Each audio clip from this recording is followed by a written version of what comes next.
Admiral Park Hyun-woo stood in his office on Mars looking at the red desert through the thick glass windows when the emergency alarm started screaming across the human Colonial Defense Fleet headquarters. The sound made everyone in the building stop what they were doing and look around with worry on their faces, because emergency alarms only meant one thing, and that was very bad news coming from somewhere in the galaxy. The message that came through the quantum communication system was unlike anything Park had ever seen in his 30 years of military service. The transmission bore the official seal of the Galactic Council, which was the governing body that ruled over all the civilized species in the galaxy and had done so for thousands of years. Park had only seen this seal a few times before, and each time it meant something big was happening that would change everything for humanity. The message was short and cold, like ice water being poured down his back. The Galactic Council demanded that representatives from humanity appear before them immediately at their capital world called Nexus Prime. The message gave no explanation for why they wanted to see humans so urgently, but the tone was not friendly. Like the usual diplomatic communications that went back and forth between Earth and the alien species, Park immediately called Dr. Lee So-young, who was Earth's best expert on alien species and had spent 20 years studying how different alien minds worked. She was also the person the government always sent when they needed someone to talk to aliens, without making them angry or confused about human intentions and customs. Dr. Lee arrived at the headquarters within an hour, looking concerned because she had already read the message and knew that something was very wrong. She had worked with the Galactic Council many times before, and their usual messages were polite and formal. But this one felt different in a way that made her stomach feel tight with worry. "This is not normal," Dr. Lee told Park as they walked toward the conference room where the senior staff was gathering to discuss what they should do about the Council's demand. "In all my years dealing with them, I have never seen them use this tone or demand immediate presence without giving any reason for the meeting." Captain Kim Jae-ho was already waiting in the conference room when they arrived. Kim was a war hero who had fought in the Outer Rim conflicts where human colonies had been attacked by space pirates and hostile alien groups. His face was covered with scars from battles he had fought to protect human settlements, and his eyes were always alert like a soldier who never stopped watching for danger. The three of them sat around the table with several other senior officers and began discussing what the Council might want. Some thought it might be about trade agreements or territorial disputes, but Park had a bad feeling in his gut that told him this was something much more serious than business discussions. After 2 hours of debate, they decided that Park would lead a delegation to Nexus Prime immediately. Dr. Lee would come as the diplomatic advisor, and Captain Kim would provide security for the mission. They would take the fastest ship in the fleet and travel through the jump gates that connected different parts of the galaxy. The journey to Nexus Prime took 18 hours, even using the fastest ship and the most direct route through space. During the trip, Park kept thinking about all the possible reasons the Council might have for calling this meeting. Humanity had been members of the galactic community for over 200 years and had always followed the rules and treaties that governed how species interacted with each other. When their ship finally arrived at Nexus Prime, Park was amazed as always by the sight of the massive space station that served as the capital of galactic civilization. The station was bigger than Earth's moon and contained representatives from 12 different alien species, along with millions of support staff and visitors from across the galaxy. The council chambers were a huge circular room with 12 seats, arranged around the center where the species being addressed would stand.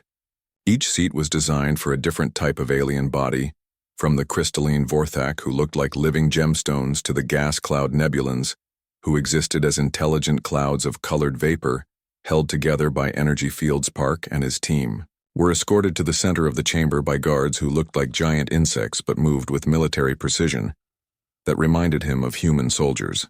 The chamber filled with representatives from all 12 species, and Park could feel the weight of their attention focusing on the three humans standing alone in the center of the vast room. Counselor Vexitar of the Vorthak species rose from his crystal throne and began to speak. His voice came through translation devices that made his words sound cold and mechanical, even though Park knew the Vorthak were usually polite and friendly toward humans in their business dealings. "Representatives of the species known as humanity," Vexitar said, and his words echoed through the chamber like judgments being handed down by ancient gods. You have been summoned here to receive the final decision of the Galactic Council regarding your continued membership in our civilized community. Park felt his heart start beating faster, because those words sounded like the beginning of very bad news. Dr. Lee stepped slightly forward and spoke in the formal diplomatic language that was used for official council business. Honored Counselor, we are here to listen to your words and respond as representatives of humanity, she said. But her voice was steady even though Park could see tension in the way she held her shoulders. Vextar activated a holographic display that showed what appeared to be archaeological evidence from some ancient alien civilization. The images showed ruins of cities and artifacts that looked like they had been destroyed by weapons rather than time or natural disasters. Evidence has been discovered, Vextar continued, and his crystal form seemed to glow brighter with what Park thought might be anger or disgust. This evidence proves that your species destroyed an ancient peaceful civilization before you achieved space travel. The archaeological record shows clear signs that humans committed genocide against the Keepers, who were a gentle species that sought only knowledge and harmony. Dr. Lee immediately stepped forward because she could tell that something was wrong with the evidence being presented. She had studied human history extensively and knew that the timeline being suggested was impossible based on carbon dating and other scientific methods. Honored Counselor, she said carefully, because contradicting the council was dangerous, but staying silent would be worse. I would request permission to examine this evidence more closely, because the timeline appears to conflict with established historical records from Earth. The chamber became very quiet, and Park could feel the tension growing between the human delegation and the 12 alien species who were all staring at them with expressions that ranged from disappointment to anger, to what looked like fear. Vextar's crystal body flashed with colors that Park had learned meant the Vorthak was becoming irritated with the conversation. The evidence has been verified by our best scientists and historians, he said, and his tone made it clear that he would not accept any challenges to what he was presenting. Then came the words that changed everything for humanity and would echo through history for generations to come. The Galactic Council has determined that humanity is too aggressive and evolutionarily unstable to remain members of our civilized community, Vextar announced, and the other council members made sounds of agreement in their various alien languages. You are hereby given exactly 72 standard hours to evacuate all your colonies and return to your origin system of Sol. He continued, and each word hit Park like a physical blow. Any human ships found beyond the Sol system after this deadline will be destroyed without warning or negotiation. The chamber erupted in alien voices, making sounds that the translation devices could not convert into human language, but Park understood the meaning anyway. The other species were expressing satisfaction or relief or approval of the Council's decision to exile humanity from the galaxy. Dr. Lee tried to speak, but Vextar held up one crystalline hand to silence her. The decision is final, and not subject to appeal or discussion, he said. And then all 12 council members rose from their seats, which was the signal that the meeting was over, as guards escorted them back to their ship. Park felt like he was walking through a nightmare that would not end. Captain Kim walked beside him with his hand resting on his weapon, even though they were surrounded by alien guards and fighting would be suicide. Once they were back on their ship and heading toward the jump gate that would take them home, Dr. Lee finally spoke the words that Park had been thinking but was afraid to say out loud. Admiral, she said, and her voice was shaking with anger rather than fear. That evidence was completely fabricated, and the timeline is impossible according to every method of dating we know. Someone has created false proof to justify what they wanted to do to us anyway. Captain Kim was studying the sensor readings from their ship, and his expression was grim when he turned to face them. Admiral, he said, and pointed at the display screen that showed space around Nexus Prime. Look at those ship formations. Park looked at the screen and felt ice water flowing through his veins. The space around the council capital was filled with more warships than he had ever seen in one place. There were thousands of alien vessels arranged in battle formations that the emergency meeting room at Human Colonial Defense Fleet headquarters on Mars had never seen so many angry voices shouting at the same time. General Han Minsik sat at the head of the long metal table trying to keep order, while dozens of military, officers and government officials argued about what humanity should do about the Galactic Council's ultimatum. Admiral Park stood near the big screen that showed a countdown timer with 68 hours remaining until the deadline. Every minute that passed meant less time to make the most important decision in human history. Some people in the room wanted to comply with the Council's demands and evacuate all human colonies back to Earth. Others believed that giving up everything humanity had built in space would be the same as accepting death. "We should negotiate," said Ambassador Chen Wei, who represented the civilian government. "There must be some way to convince them that we are not the threat they think we are. We can offer concessions or reparations for whatever they think we did wrong." Captain Kim slammed his hand on the table hard enough to make everyone stop talking and look at him. His scarred face was red with anger and his voice was loud enough to be heard across the room. "You cannot negotiate with someone who has already decided to destroy you," he said, and pointed at the tactical displays that showed alien fleet movements. "Those ships are not positioned for escort duty or peaceful evacuation." Dr. Lee sat quietly in her chair, studying data on her tablet computer, while the arguments continued around her. She had been analyzing the archaeological evidence that Counselor Vexitar had presented, and every test she ran proved that the evidence was completely false. The artifacts were made from materials that did not exist on Earth during the time period, claimed, and the carbon dating was wrong by thousands of years. Commander Yoon Da-hee entered the room carrying a sealed briefcase that contained the most classified intelligence reports from Human Intelligence Service. She was a small woman with short black hair and eyes that missed nothing important. Her job was to know everything that happened in alien space before it became a threat to humanity. "General Han," she said, and her voice cut through the arguing voices like a knife through paper. "I have information that changes everything we know about this situation." The room became quiet as Commander Yoon opened her briefcase and activated a holographic projector that filled the air above the table with images and data streams. The Mao first image showed intercepted communications between different alien species, and the timestamps showed these messages had been sent months before the council meeting. "We have been monitoring alien communications for years," Commander Yoon explained, as the holographic display showed message after message between council species.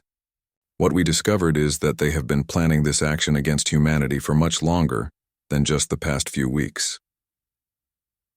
The messages were in various alien languages, but the translation software had converted them into human text that everyone in the room could read. The content was shocking because it showed that multiple alien species had been discussing the human problem and how to solve it permanently. General Han leaned forward in his chair and studied the communications data carefully. His experience in military intelligence told him that this information was extremely important, but he needed to understand exactly what it meant for human survival, Commander, he said, and gestured toward the holographic display. "What exactly are they planning, and why are they doing this now instead of years ago when we first became members of the galactic community?" Before Commander Yoon could answer, the door to the meeting room opened, and Dr. Choi Woo-jin rushed inside, carrying an emergency data pad. Dr. Choi was the lead scientist on humanity's most secret research project, and he never left his laboratory unless something catastrophic was happening. "General," Dr. Choi said, and his voice was shaking with excitement, or fear, or both. "You need to see this immediately because it explains everything about why the aliens are acting this way." Dr. Choi activated his data pad and uploaded new information to the holographic projector. The display changed to show deep space sensor readings from monitoring stations that humanity had placed at the edge of the galaxy. The readings showed something that made everyone in the room stare in silence. "What are we looking at?" General Han asked, because the sensor data looked like nothing he had ever seen before in his 40 years of military service. "Those are ships," Dr. Choi explained, and pointed at the readings that showed massive objects moving through dark space beyond the galaxy's edge. "But they are not like any ships that any known species has ever built. They are huge beyond anything we thought possible, and there are thousands of them." The room became completely silent as everyone tried to understand what Dr. Choi was showing them. The objects on the sensors were each larger than Earth's moon, and they were moving in formation like a military fleet heading toward the galaxy. Darlie looked up from her tablet and spoke in a voice that was barely above a whisper. "How long before they arrive at our galaxy?" she asked, and everyone could hear the fear in her question. "Based on their current speed and trajectory," Dr. Choi replied, and checked his calculations again to make sure they were correct. "They will reach the outer edge of our galaxy in approximately 5 years." Commander Yoon stepped forward and added more holographic data to the display. This information showed more intercepted alien communications, but these messages were much more recent and contained words that made everyone in the room understand the true situation. "The Galactic Council species have known about this approaching threat for at least 6 months, she said, and highlighted specific messages that proved her statement. "But their plan is not to prepare a defense against these unknown invaders." The holographic display showed a tactical map of the galaxy, with human space marked in blue and the approaching invasion force marked in red. Arrows showed the projected path that the alien fleets would take when they arrived, and everyone could see that human space was directly in the path of the invasion. "They are planning to use us as a sacrifice," Admiral Park said, as he finally understood what the Council's real plan was. "They want to guide our evacuation ships directly into the path of these invaders, so that humanity will absorb the first wave of attack while they retreat to fortified positions." Engineer Nam Soo-bin, who had been quiet during the entire meeting, suddenly stood up and walked to the holographic projector. She was responsible for maintaining all the alien technology that humanity used in their ships and space stations, and her face was pale with realization. "Admiral," she said, and began highlighting specific technical data on the display. "All the alien technology they have sold us over the past 2 centuries contains hidden control systems that we never detected because we trusted our trading partners." The engineering data she showed proved that every major system on human ships and colonies could be remotely disabled by alien control signals. The jump drives that allowed faster-than-light travel could be shut down, leaving human ships stranded in space. The life support systems could be turned off and the defensive weapons could be disabled. "If we comply with their evacuation order," Engineer Nam continued, and her voice was getting stronger with anger, "they can disable our ships whenever they want, leaving us completely helpless when these invaders arrive." Captain Kim stood up and walked to the tactical display showing the alien fleet positions around Nexus Prime. His military training allowed him to recognize attack formations and deployment patterns that others might miss. "This is not just betrayal," he said, and traced the alien ship movements with his finger. "This is attempted genocide disguised as justice. They never intended for us to survive this evacuation."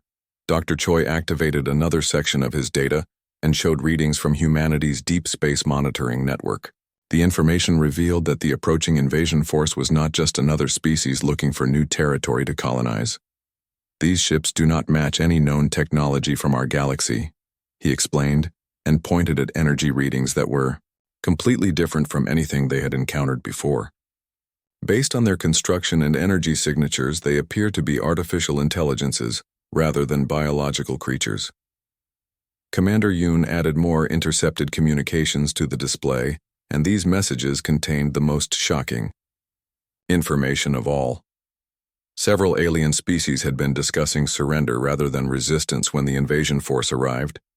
"They believe that organic life is doomed," she said, and showed messages between council members discussing their plans to surrender their worlds rather than fight. "Several species are planning to offer themselves for conversion to artificial intelligence rather than face destruction." The meeting room became completely silent as everyone tried to process the magnitude of what they had discovered. The Galactic Council had not just betrayed humanity, but was preparing to abandon biological life itself, rather than fight for survival. General Han stood up slowly and looked around the room, at all the faces staring back at him. These were the best military minds and scientists that humanity had, and they were looking to him for leadership in the darkest moment in human history. "How long do we have?" he asked, and looked at the countdown timer that now showed 64 hours remaining. Admiral Park checked his tactical displays and calculated how long it would take for the alien fleets to reach Hue. The countdown timer now showed 36 hours remaining. when Admiral Park made the decision that would change human history forever. Standing in the command center surrounded by his senior officers, he activated the emergency communication system that connected every human colony and military base across 47 worlds. All stations, this is Admiral Park, with Operation Last. Stand authorization code Alpha 779, he said into the microphone that would carry his voice to millions of humans living throughout the galaxy. Execute all contingency protocols immediately, and prepare for total warfare against overwhelming odds. Across human space, people stopped what they were doing and listened to emergency broadcasts that explained what the Galactic Council had planned for them. Children were taken to underground shelters while adults reported to military stations and civilian defense centers. Nobody panicked because humans had prepared for this day, even though they hoped it would never come, Chief Engineer Lim Tae-young ran through the corridors of the Mars shipyard complex shouting orders to her teams of technicians and workers. For decades, she had been secretly designing and building technology that did not depend on alien systems or components. Hidden manufacturing stations throughout human space had been producing weapons and equipment that the Galactic Council knew nothing about. Remove every piece of alien technology from every ship, she ordered her teams as they swarmed over human vessels docked at the shipyard. Replace navigation systems with pure human quantum computers and swap out all weapon systems for kinetic artillery. The work that normally would have taken months was completed in hours because Engineer Lim's teams had practiced these procedures hundreds of times in secret training exercises. Human ships that had looked like peaceful trading vessels yesterday were being transformed into warships designed specifically for fighting the most advanced alien fleets in the galaxy. Dr. Choi stood in his laboratory surrounded by quantum field generators and experimental equipment that represented 20 years of secret research. His fold space drive technology could move human ships across vast distances without using the alien jump gates that connected different parts of the galaxy. How many ships can we retrofit with the new drives? Admiral Park asked as he watched Dr. Choi's team installing the experimental technology into the fleet's most important vessels. We have enough quantum cores for 300 ships, Dr. Choi replied, and checked his calculations on the holographic display that showed drive installation progress. The larger ships will be able to carry smaller vessels through fold space, so we can move our entire fleet without depending on alien infrastructure. Colonel Bae Jin-ah stood in the communications center coordinating with military commanders on every human world. Her colonial marines were the toughest soldiers in human space and had been training for large-scale combat operations for years. Unlike the alien species who relied mainly on energy weapons and shields, the Marines had perfected kinetic warfare using projectile weapons that could penetrate any known alien defense system. All Marine units report ready for Fortress Protocol activation, she announced to the command staff as reports came in from colony worlds throughout human territory. Every settlement has underground bunkers and hidden weapon platforms that can be activated within 4 hours. Admiral Park walked to the tactical display that showed the positions of alien fleets moving toward human space. The enemy had thousands of ships, but they were moving slowly and in predictable formations that suggested they expected no real resistance from human forces. They think we are going to run, Captain Kim observed as he studied the alien fleet movements. Their formations are designed for herding evacuation ships rather than fighting a defensive war. Engineer Nam approached the command group carrying a data pad that contained information about the hidden control systems in alien technology. Her teams had been working frantically to understand exactly how the aliens planned to disable human ships during the evacuation. Admiral, she said, and activated a holographic display that showed the internal structure of alien technology components. We have found something important about their control systems that they probably do not want us to know. The display showed that the alien control systems were designed not just to disable human technology, but also to collect information about human military capabilities and send that data back to Council forces. Every human ship using alien technology had been broadcasting detailed intelligence about human defenses for decades. But the system works both ways.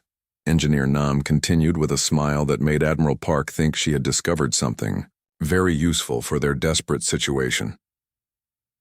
If we reverse the signal, we can send false information to their fleets and also gain access to their internal ship systems. Dr. Lee entered the command center carrying reports from human intelligence, agents stationed on alien worlds throughout the galaxy. Her diplomatic contacts had been secretly gathering information about Council species and their military capabilities for years.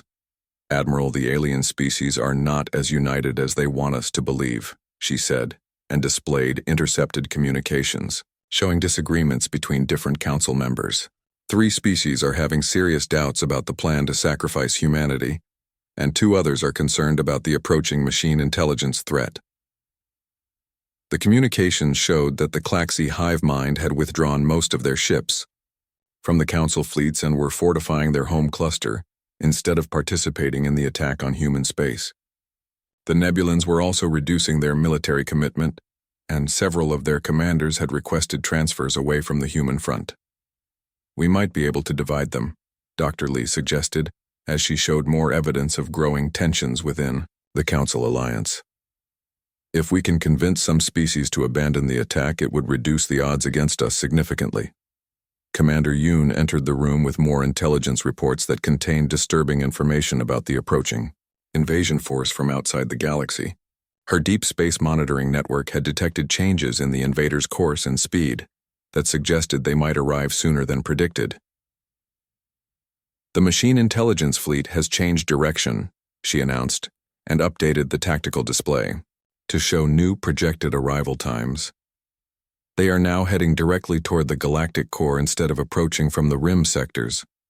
Dr. Choi looked at the new data and ran quick calculations on his quantum computer.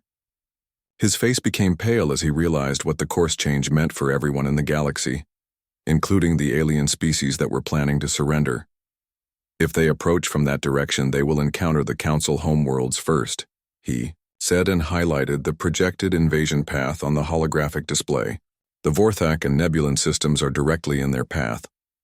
Captain Kim studied the tactical implications of this new information and realized that the Council's entire strategy was based on incorrect assumptions about where the invasion would begin. "They planned to sacrifice us as a delaying action while they retreated to safety," he said, and traced the machine fleet's new course with his finger. "But now they will be the first targets instead of us." Engineer Lim returned from the shipyard with reports that the fleet retrofitting was ahead of schedule. Her teams had worked miracles in converting civilian vessels into warships and installing Dr. Choi's fold space drives throughout the human fleet. "We have 200 ships ready for combat operations," she announced, and showed technical specifications for the converted vessels. "The kinetic artillery systems are more powerful than anything the aliens have encountered before, and our missile systems can overwhelm their defensive shields." Dr. Song Hyejin entered the command center, carrying classified reports about humanity's terraforming projects on colony worlds. As the leading expert on planetary engineering, she had supervised the development of every human settlement beyond Earth and knew secrets that even most military officers were not cleared to access. "Admiral," she said, and activated a new section of the tactical display that showed detailed information about human colony worlds.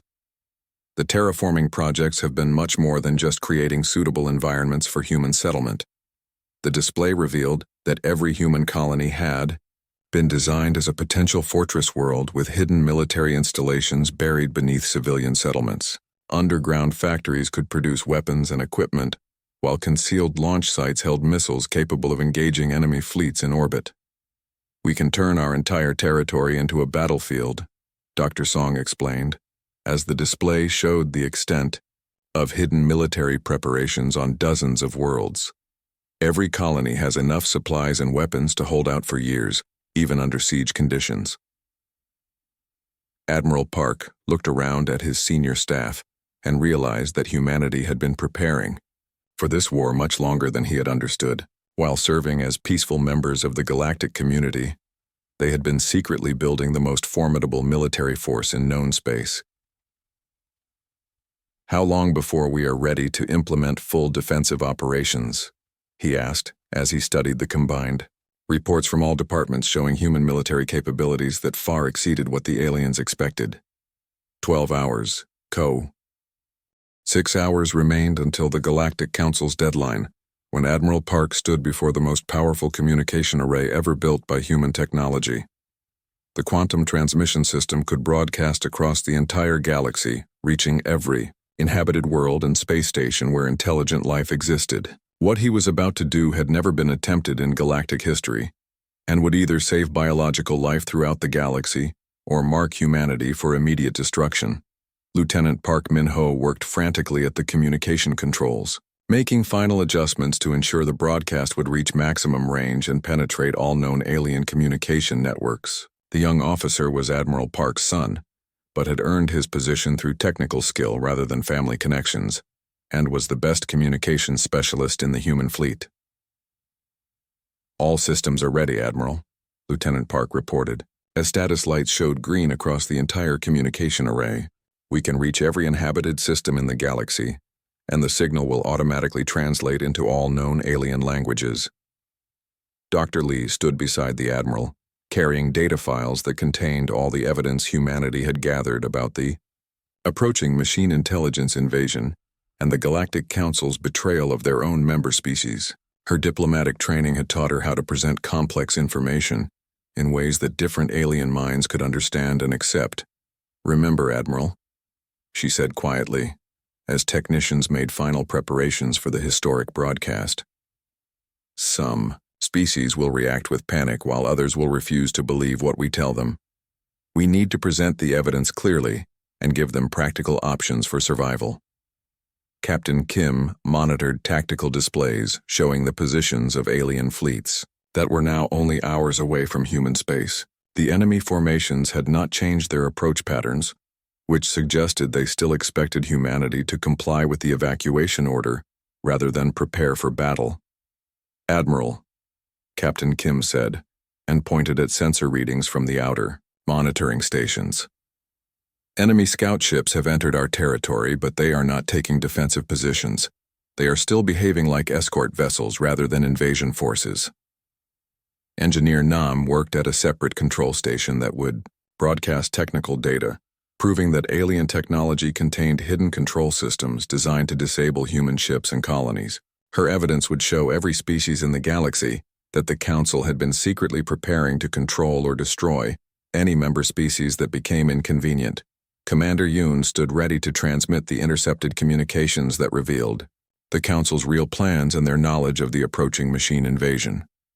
The intelligence data would prove that the alien leadership had been lying to their own people about the true nature of the threat facing all biological life. Dr. Choi activated holographic projectors that would display his quantum sensor data, showing the machine intelligence fleet approaching from dark space.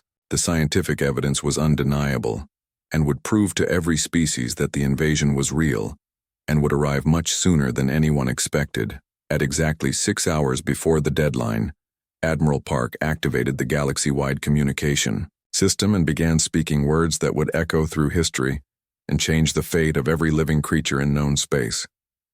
"Citizens of the galaxy, this is Admiral Park Hyun-woo of the Human Colonial Defense Fleet," he said, and his voice was transmitted simultaneously to billions of beings across thousands of worlds. "I am speaking to you now because your leaders have lied to you about a threat that will destroy all biological life unless we act together immediately." The broadcast continued as Lieutenant Park monitored communication networks throughout the galaxy to ensure the message was reaching its intended targets. Response signals began coming in within minutes as alien governments and military forces received humanity's unprecedented communication. "Your Galactic Council has discovered that a machine intelligence invasion force is approaching our galaxy and will arrive in less than 5 years." Admiral Park continued as Dr. Choi's sensor data appeared on screens across the galaxy. "These machines have already consumed 17 other galaxies and view all biological life as resources to be harvested." The holographic displays showed the approaching invasion fleet in detail, including size estimates and projected arrival times. That proved the threat was real and immediate. The technical data was presented in formats that every known species could analyze and verify using their own scientific methods. "The Council's plan is not to defend our galaxy," Park said as commander. Yoon's intelligence data began transmitting. "Instead, they have decided to sacrifice humanity as a delaying action, while they retreat to fortified positions and eventually surrender your worlds to the invaders rather than fight for survival. Intercepted communications between council members appeared on alien screens throughout the galaxy, showing detailed discussions about using humanity as expendable shields and plans to offer surrender rather than resistance when the machines arrived. The archaeological evidence they presented against humanity is completely fabricated, Admiral Park continued as Dr. Lee's analysis data transmitted to scientific institutions across the galaxy. The timeline is impossible, and the artifacts are made from materials that do not exist on Earth. This false evidence was created to justify actions they had already decided to take. The broadcast included technical specifications showing how alien technology sold to humans contained hidden control systems that could disable human ships and colonies at any time. Engineer Nam's data proved that similar control systems existed in technology sold to other species as well. We issue this final warning to all biological life in the galaxy, Admiral Park said, as his voice carried across space to reach species that had never heard humans speak before. Escape now.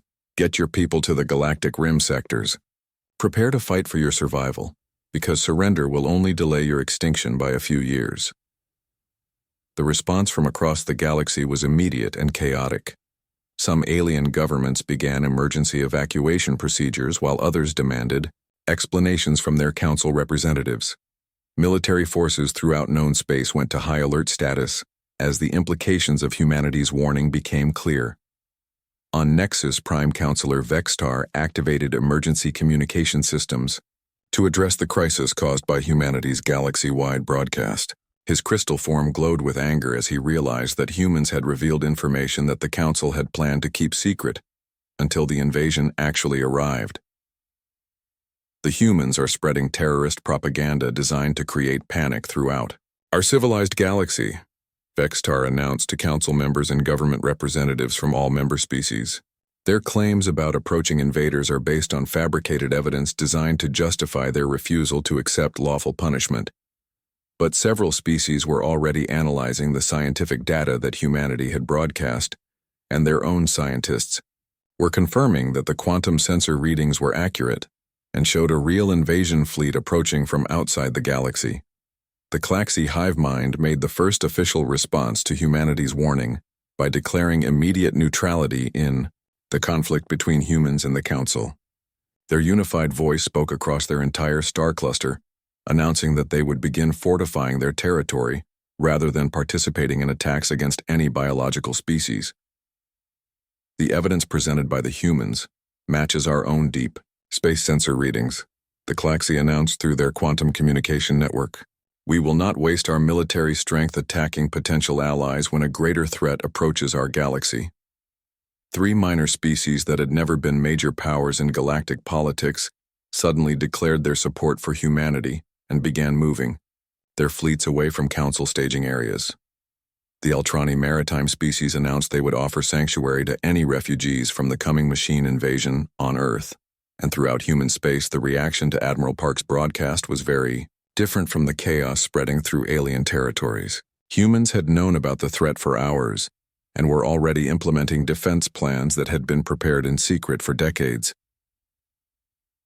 All human colonies report ready for siege operations, Colonel Bay announced as reports came in from Marine commanders throughout human territory. Every world has activated fortress protocols and underground weapon systems are online. Dr. Song monitored the activation of hidden military installations on colony worlds throughout human space. The terraforming projects that aliens had thought were simple agricultural and mining operations were revealing their true nature as the galaxy's most formidable defensive network. 47 worlds are now military fortresses capable of independent operations for years, she reported as tactical displays showed the extent of human military preparations. Each colony has enough firepower to engage entire alien fleets. Lieutenant Park continued monitoring alien communication networks and reported that the galaxy was dividing into 3 groups based on their reactions to humanity's warning. Some species were preparing for war against the machine invasion, while others were planning to surrender immediately, and a third group was choosing to support continued attacks against humanity. The massive alien fleets emerged from jump space expecting to find desperate human refugee ships fleeing toward Earth, with their possessions and families packed into cargo holds. Instead, they found themselves facing Fortress Sol, where every planet and moon and asteroid had been converted into a weapon designed specifically for destroying the most advanced military forces in galactic history. Admiral Park stood on the bridge of the Indomitable, which was humanity's first completely indigenous dreadnought built entirely from human technology, and armed with kinetic weapons that could punch through any known alien shield system. The ship had been constructed in secret over 10 years and represented everything that humanity had learned about warfare during their centuries in space. Enemy fleets are emerging from jump space throughout the system, Captain Kim reported from the tactical station as sensor displays filled with thousands of alien contacts. 12 separate council species with approximately 4,000 ships total.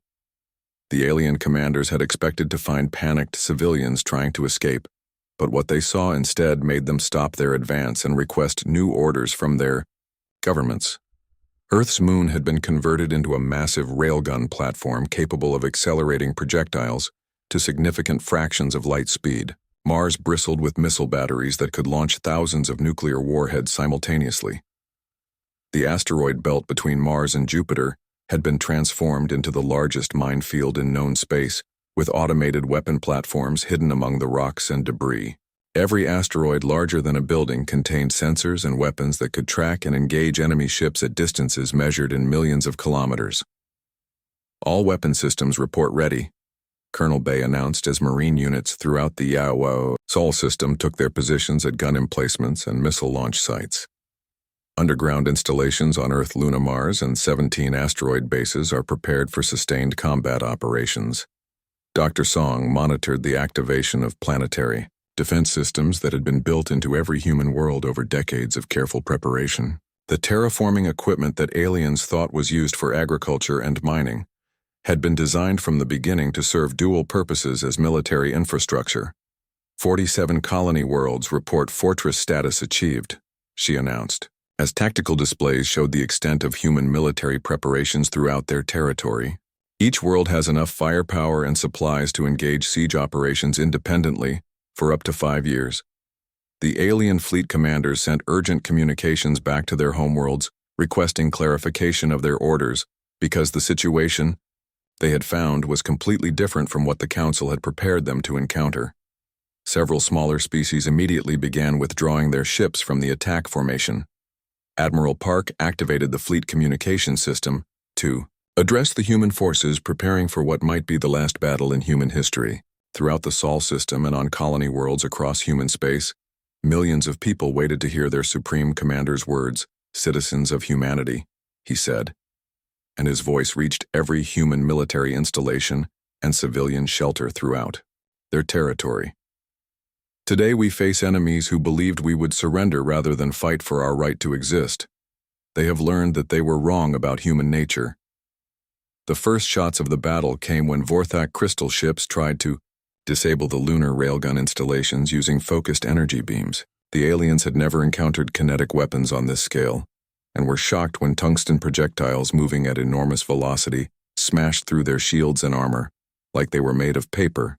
Captain Kim coordinated the defense of the inner system as human destroyers and cruisers emerged from concealment behind asteroids and moons to engage the alien advance elements. The human ships were smaller and less elegant than their alien counterparts, but they were built for war, rather than exploration, and their weapons were designed to kill. First enemy formation is breaking apart, he reported as alien ships found themselves under attack from directions they had not expected. Their energy shields are not effective against our kinetic projectiles, and they are taking heavy casualties. Commander Yoon's stealth ships had been positioned throughout the system weeks ago, and now they activated their cloaking systems to attack alien command vessels with electromagnetic pulse weapons that disabled entire ships without destroying them. Human boarding parties led by Colonel Bay's Marines captured alien technology and prisoners, while spreading fear through the enemy ranks.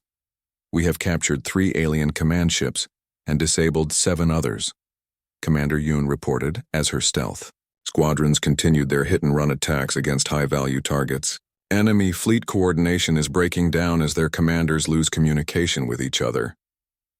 Engineer Lim's converted civilian ships performed better in combat than anyone had expected as cargo haulers and mining vessels equipped with military-grade weapons engaged alien warships in close combat. The human ships were built for durability rather than speed and could absorb damage that would destroy more sophisticated alien vessels. Converted civilian fleet reports successful engagement with Nebulan gas cloud ships, she announced as tactical. Displays showed the progress of battles throughout the outer system. Our ships are designed for industrial operations and can function in environments that disable alien vessels. The real surprise came when Dr. Choi activated the Fold Space Drive, systems that allowed human ships to appear anywhere in the battle without warning. Alien tactical planning was based on predictable movement patterns, but human ships could suddenly materialize behind enemy formations or disappear when facing overwhelming opposition.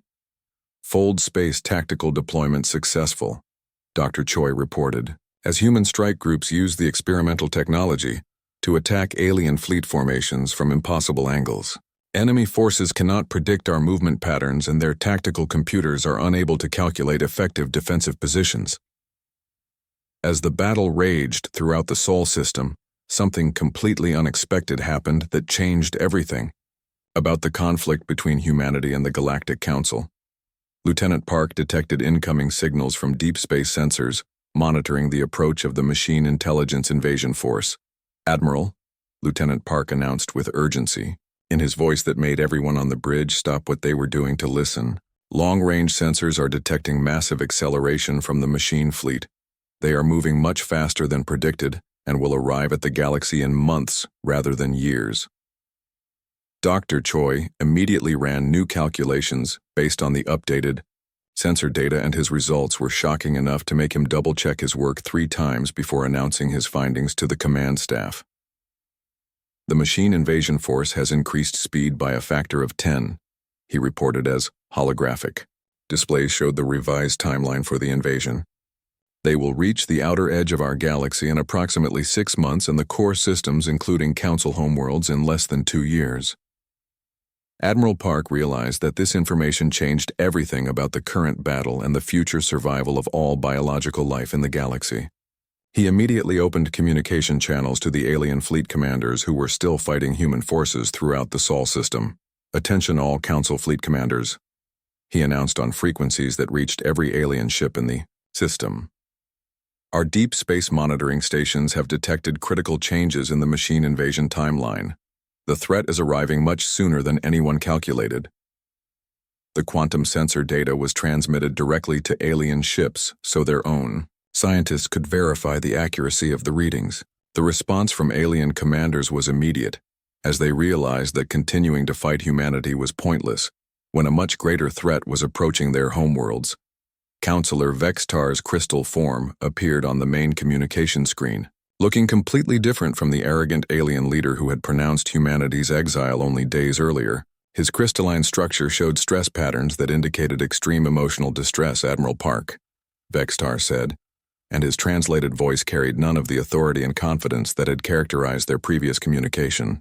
"Our scientists have confirmed your sensor readings, and we must discuss immediate ceasefire and cooperation protocols." The admission that the Council had been wrong about everything came too late to undo the damage that had been done to relationships between humans and alien species. Admiral Park looked around his bridge at officers who had seen friends die in the battle that was still raging throughout the system. "Counselor Vextar," Admiral Park replied, and his voice was steady, but carried the weight of someone who had been betrayed by allies he had trusted. "You wanted us gone from your galaxy. Very well.